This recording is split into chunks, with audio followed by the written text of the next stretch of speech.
नमस्कार। बहुत स्वागत है आप सभी दर्शकों का मकर राशि के लिए गुरु नक्षत्र परिवर्तन के इस वीडियो में। 66 दिनों का स्वर्ण काल 10 अप्रैल 2025 से 14 जून 2025। जी हाँ, 10 अप्रैल वो तिथि है जब देवगुरु रोहिणी नक्षत्र से मृगशिरा नक्षत्र में गोचर करेंगे।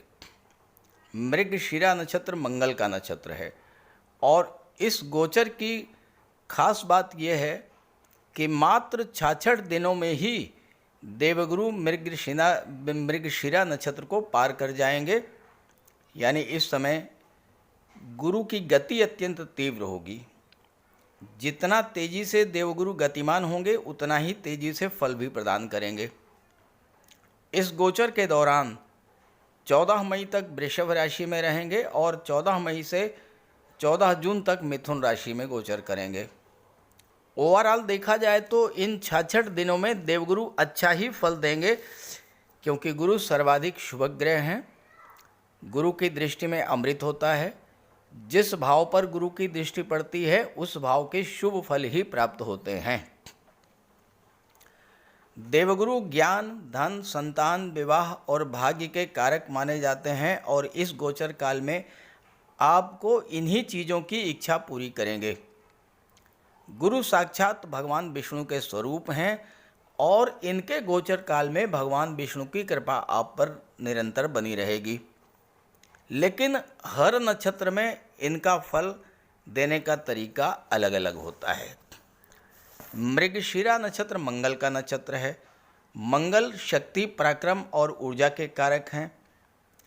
मंगल जैसे पराक्रमी ग्रह के नक्षत्र में जब गुरु का गोचर होगा तो आप अपने पराक्रम, पुरुषार्थ के बल पर चीज़ों को प्राप्त करेंगे। इस नक्षत्र में गोचर के दौरान आप अपनी इनकम को बढ़ाने के लिए नए नए साधन तलाश करेंगे। मृगशिरा जैसे एनर्जेटिक नक्षत्र में जब गुरु का गोचर होगा तो आपका एनर्जी लेवल टॉप पर होगा। आप अपने पराक्रम, पुरुषार्थ के बल पर चीज़ों को प्राप्त करेंगे और भाग्य का साथ तो देवगुरु दिलाएंगे ही। आप अपने जीवन को बेहतर बनाने के लिए नए नए तरीकों की तलाश करेंगे और 29 मई से जब गुरु राहु का त्रिकोण का संबंध बनेगा और ये संबंध 18 अक्टूबर तक बना रहेगा, 5 माह तक, तो चीज़ों के प्रति आपकी लालसा अत्यंत तीव्र होगी और आप उन चीज़ों को पाकर ही दम लेंगे। तो मृगशिरा में देवगुरु के गोचर का मकर राशि के जातकों के जीवन पर क्या प्रभाव पड़ेगा, इसी का विश्लेषण करेंगे इस वीडियो में।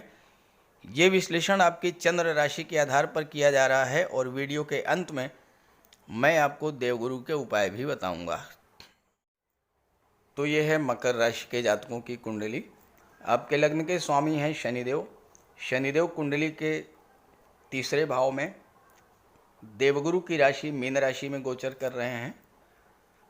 गुरु पंचम भाव में हैं और मृगशिरा नक्षत्र में गोचर कर रहे हैं 10 अप्रैल को। यहाँ पर 14 मई तक रहेंगे और 14 मई को गुरु राशि परिवर्तन करके मिथुन राशि में आ जाएंगे और 29 मई को राहु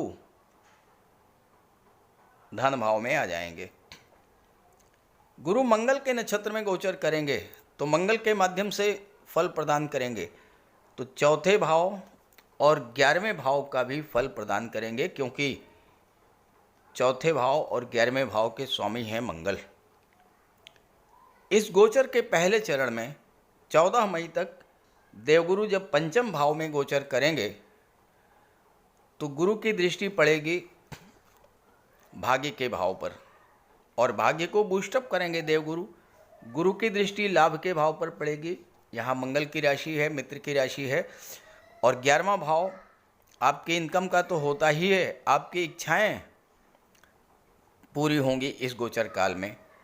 हालांकि शनि की तीसरी दृष्टि कुंडली के पंचम भाव पर पड़ेगी तो पंचम भाव के उतने अच्छे फल आपको नहीं मिलेंगे, लेकिन नवम भाव और एकादश भाव, इसके सभी शुभ फल आपको प्राप्त होंगे। अब 11वां भाव क्या है? आपकी इच्छा पूर्ति। मंगल हैं पराक्रम पुरुषार्थ के कारक, गुरु हैं ज्ञान के कारक और भाग्य का भी साथ दिलाएंगे। तो आपकी इच्छाएं जो चौथे भाव से संबंध रख रही हैं, यानी भूमि भवन और प्रॉपर्टी संबंधी जो आपकी इच्छा है, वह इच्छा आपकी इस समय पूरी होगी। अपनी इनकम को बढ़ाने के लिए नए नए मार्ग आप तलाश करेंगे। मकर राशि के जातकों के जीवन से 7.5 समाप्त हो चुकी है और 7.5 समाप्त होती ही मकर राशि के जातक अपने अंदर एक नई ऊर्जा, नए उत्साह का अनुभव कर रहे होंगे, क्योंकि शनिदेव तीसरे भाव में हैं और शनि की दृष्टि भी भाग्य के भाव पर है। ज्योतिष शास्त्र का सिद्धांत है कि जब किसी भी भाव पर शनि और गुरु दोनों का प्रभाव होता है तो उस भाव से संबंधित फल आपको प्राप्त होते हैं। तो एक तो आपकी धर्म अध्यात्म में रुचि बढ़ जाएगी। इस समय आपके घर में कोई धार्मिक या मांगलिक आयोजन भी हो सकता है। दूसरी बात, नवम भाव उच्च शिक्षा का होता है और गुरु शिक्षा के भाव में बैठे हैं। साथ ही साथ गुरु विदेश भाव के भी स्वामी हैं। तो जो छात्र उच्च शिक्षा के लिए विदेश जाना चाहते हैं और ख़ास करके मंगल से संबंधित क्षेत्रों में, मेडिकल और सर्जरी के क्षेत्र में, या गेम्स और स्पोर्ट्स के क्षेत्र में, या इंजीनियरिंग और टेक्नोलॉजी के क्षेत्र में विदेश जाकर के उच्च शिक्षा ग्रहण करना चाहते हैं, उन जातकों के लिए ये समय बेहद अनुकूल रहेगा जब तक 14 मई तक गुरु का गोचर रहेगा पंचम भाव में। एकादश भाव पर गुरु की दृष्टि पड़ेगी। गुरु धन के कारक हैं और 11वां भाव इच्छाओं का होता है, तो आप अपने धन संबंधी इच्छाओं को इस समय पूरा करेंगे। मंगल भूमि के कारक होते हैं और चौथे भाव के स्वामी हैं, तो भूमि भवन और प्रॉपर्टी संबंधी कोई पुरानी इच्छा इस समय आपकी पूरी हो सकती है। काफ़ी दिनों से आप 7.5 से परेशान रहे हैं और आपके अंदर बहुत सारी इच्छाएं, बहुत सारे सपने जो 7.5 के दौरान अधूरे रह गए, अब वो समय आया है जब आप उन सपनों को पूरा करेंगे। तीसरे भाव में शनि है, यात्राएं आपको करनी पड़ेंगी। भाई बहनों से थोड़े आपके रिलेशंस ख़राब हो सकते हैं। भाई बहनों के बीच में आपसे दूरी बनेगी, तालमेल नहीं बनेगा। शनि पिता के साथ भी संबंध खराब करा सकते हैं या पिता के स्वास्थ्य में थोड़ी कमी आ सकती है, लेकिन गुरु की दृष्टि पड़ रही है, इसलिए कोई विशेष बड़ी समस्या नहीं होगी। यात्राएं इस गोचर काल में आपको करनी होंगी। आप लंबी दूरी की यात्राओं पर भी जा सकते हैं और छोटी दूरी की यात्राओं पर भी जा सकते हैं। आर्थिक दृष्टि से जो समस्याएं आपके जीवन में लंबे समय से चली आ रही थीं, उन समस्याओं का समाधान करने के लिए ही देवगुरु इस समय मृगशिरा नक्षत्र में गोचर कर रहे हैं और 14 मई तक पंचम भाव में रहेंगे। 14 मई को गुरु छठे भाव में आ जाएंगे और 29 मई को राहु आ जाएंगे धन के भाव में। अब राहु और गुरु का त्रिकोण का संबंध बनेगा, तो राहु भी एक्टिवेट होंगे और गुरु भी एक्टिवेट होंगे।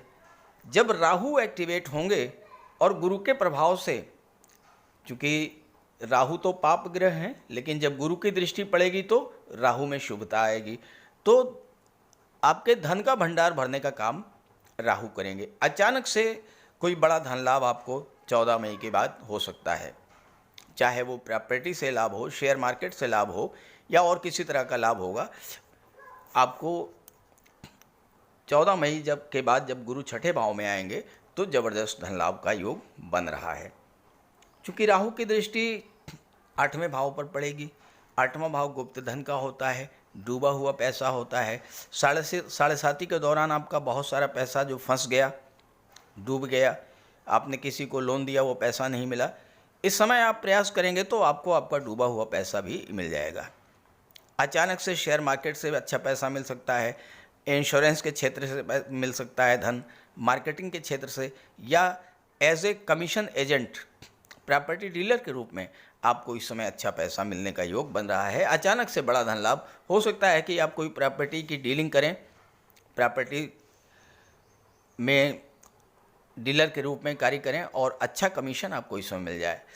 शेयर ब्रोकरेज से अच्छा पैसा आपको मिल सकता है।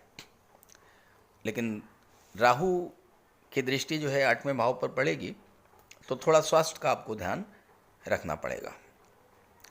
गुरु की दृष्टि 12वें भाव पर पड़ेगी और शनि की दृष्टि भी 12वें भाव पर पड़ेगी।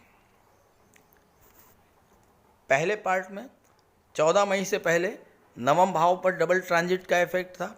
14 मई के बाद 12वें भाव पर डबल ट्रांजिट का इफेक्ट रहेगा और मंगल के ही नक्षत्र में रहेंगे।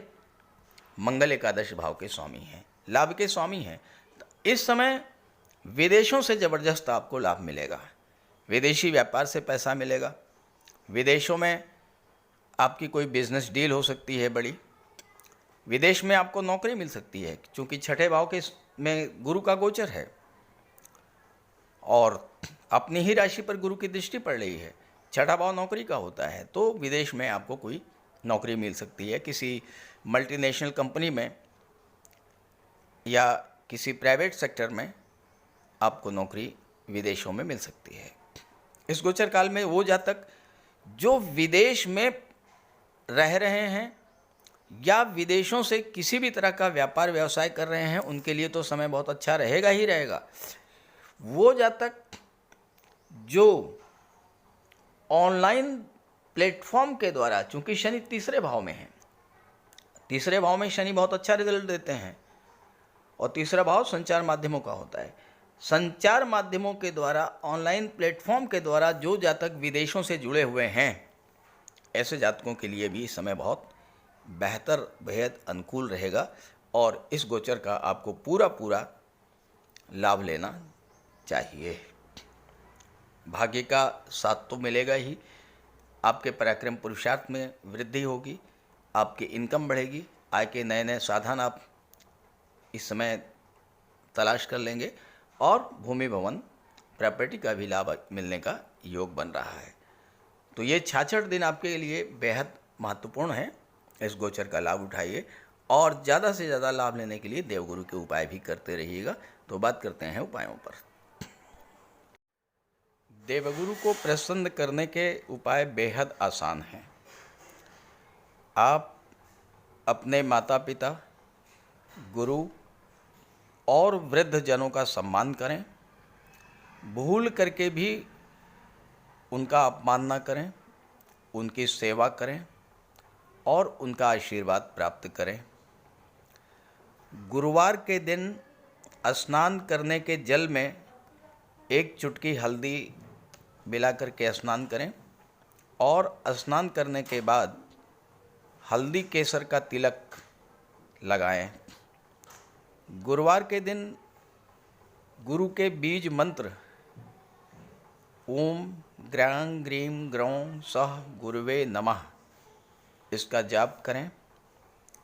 घर में एक केले का वृक्ष लगा लें, चाहे तो गमले में ही लगा लें, उसको जल अर्पित करें, केले के वृक्ष की पूजा करें।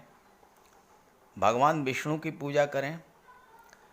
भगवान विष्णु को पीला चंदन या केसर का तिलक लगाएं और केले के वृक्ष पर हल्दी मिश्रित जल अर्पित करें। गुरुवार के दिन पीली मिठाई, हल्दी, पीले वस्त्र, पीली वस्तुओं का दान करें और पीले रंग के ही वस्त्र धारण करें। ये बहुत छोटे छोटे से उपाय करें आप, तो इससे देवगुरु प्रसन्न होंगे।